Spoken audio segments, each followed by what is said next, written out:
Do you think the watch industry is too slick with paid-for media and Swiss butt-kissing? Feel like you need a bath in acid just to clean off the corporate slime? Then I've got just the cure for you.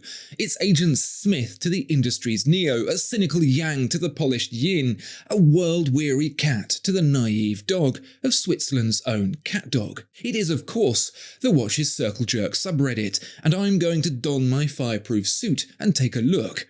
Stay until the end for the one that shocked me the most. Number 1. Whoa! I think they should warn people before they publish this kind of stuff. This is sick. This is what can only be described as an absolute monstrosity. It's an Invicta watch that has some Jokerish vibes. It is indeed called the DC Comics Joker Men's. It's available for 2 prices, it seems. $8,329.90 from Invicta stores. And apparently that's 40% off as well.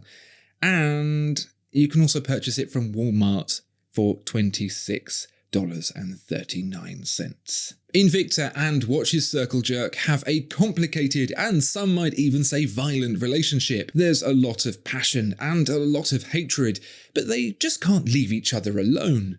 Nevertheless, I think it's fair to call out the monstrous discrepancy between the price Invicta and Walmart are selling this watch. But more to the point, whether it's $8,000 or a handful of change and an old button, who on earth is buying this watch? I'm all for the freedom of choice and the right to do what you want, but there's a point where we as a society have to step in and say, that's enough. A grown adult eating dirt by the side of the road would be taken away to try on a snug white jacket, so I don't know why the same wouldn't be true for anyone seriously considering this absolute violation of the Geneva Convention. Number 2, we've got a message chain here.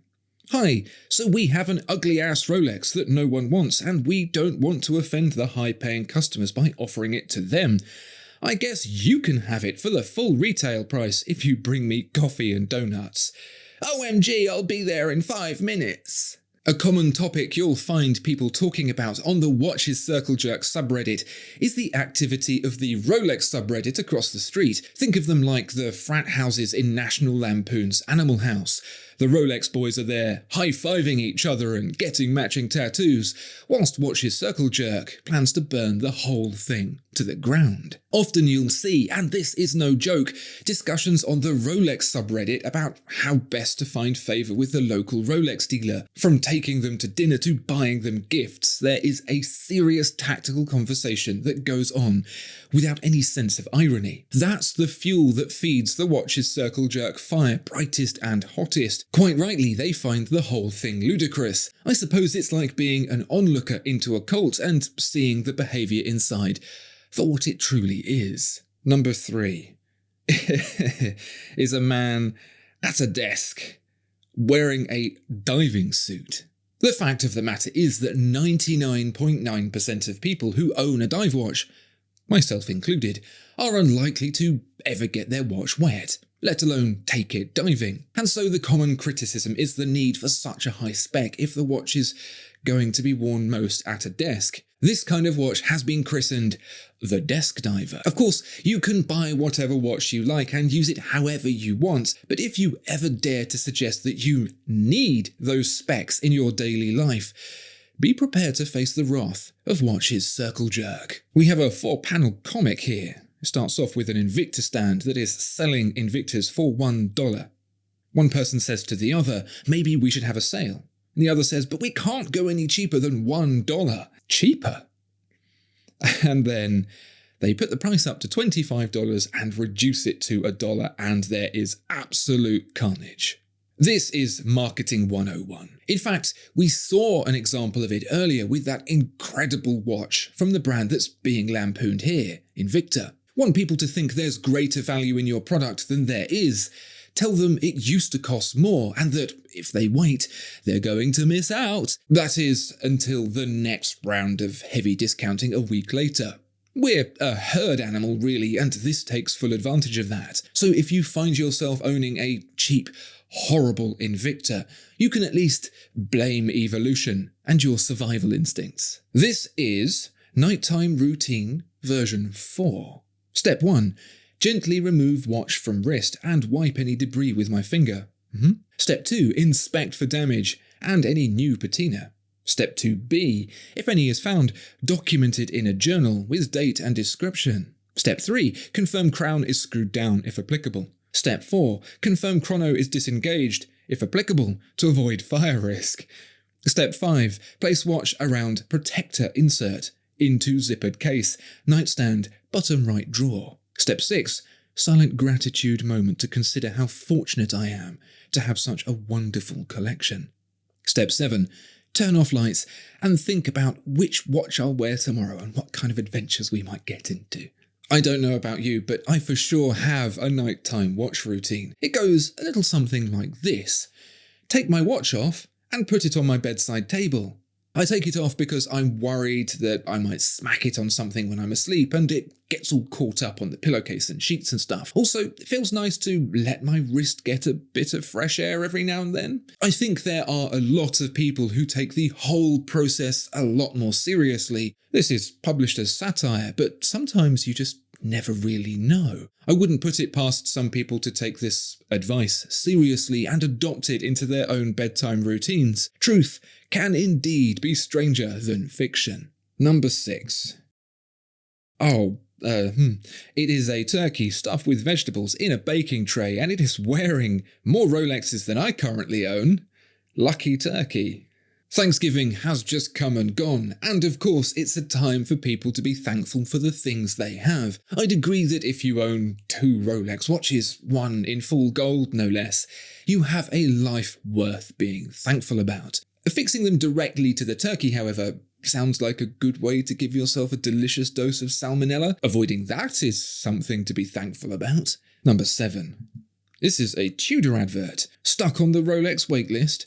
Then maybe settle for one of these. Tudor. Rolex for unsuccessful people. I mean, yeah. Tudor makes good watches, but there's nothing there on that image that I can really disagree with. You've been unsuccessful getting the watch you want from Rolex, you're going to eventually take that money elsewhere. Thankfully, Rolex is still willing to take that money from you. They're not going to waste good cash after all, by selling you a cheaper Tudor instead. Amazing watches, but in outright brand cachet, it's always going to be a compromise. I'm speaking from ownership experience here, and I wouldn't have it any other way. Number 8. 2 images of a Rolex Datejust. First Rolex purchase, Datejust 41, smooth blue motif. So damn happy, I can't stop staring at it. Sounds like a perfectly reasonable response so far. $14,000, is that a lot? Sometimes I feel a bit like I'm an alien that's infiltrated the human race and that I banged my head and forgot all about it. Do you know what I mean?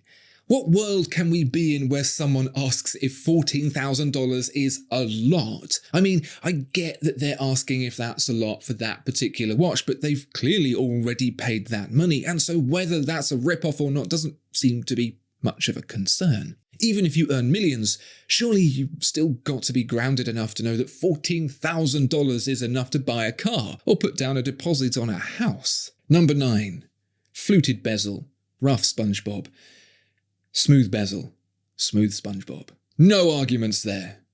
Smooth SpongeBob is where it's at. 10.